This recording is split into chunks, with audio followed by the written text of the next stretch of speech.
कैलाश पर्वत की ऊंचाइयों पर जहां समय भी ठहर जाता है, वहां ध्यान में लीन बैठे थे महादेव। जटाओं में गंगा, कंठ में नील और नेत्रों में ऐसा वैराग्य, मानो समूचा ब्रह्मांड उनके भीतर समाया हो। चारों ओर शांति थी, पर धरती पर कोलाहल बढ़ चुका था। अधर्म अपने पांव पसार रहा था। मनुष्य के भीतर अहंकार घर कर चुका था। लोग भगवान को याद तो करते थे, पर तब जब स्वार्थ सामने होता था।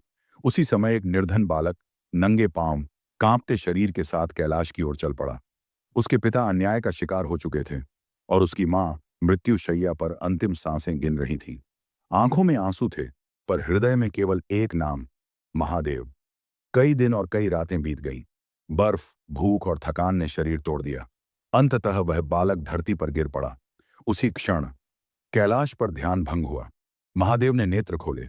तीसरा नेत्र नहीं, करुणा का नेत्र। वे प्रकट हुए, न क्रोध में न तांडव में, बल्कि एक पिता की भांति। अपने नीले हाथ से उन्होंने बालक के सिर पर स्पर्श किया। उस एक स्पर्श में वेद थे, उपनिषद थे और अनंत शांति थी। बालक की पीड़ा शांत हो गई। उसी क्षण गांव में उसकी मां की आंखें खुल गईं। अन्याय का अहंकार टूट गया और सत्य की विजय हुई। महादेव ने कहा, मैं केवल संहार नहीं हूं, मैं वह शक्ति हूं जो टूटे हुए को संभालती है। जो सच्चे मन से पुकारे, मैं उसके साथ खड़ा रहता हूं। इतना कहकर महादेव पुनः ध्यान में लीन हो गए। लेकिन यह कथा यहीं समाप्त नहीं हुई। वह बालक समय के साथ बड़ा हुआ। उसने जीवन में कभी अहंकार को स्थान नहीं दिया। जिस पीड़ा से वह गुजरा था, उसी पीड़ा को समझकर उसने दूसरों का सहारा बनना सीख लिया।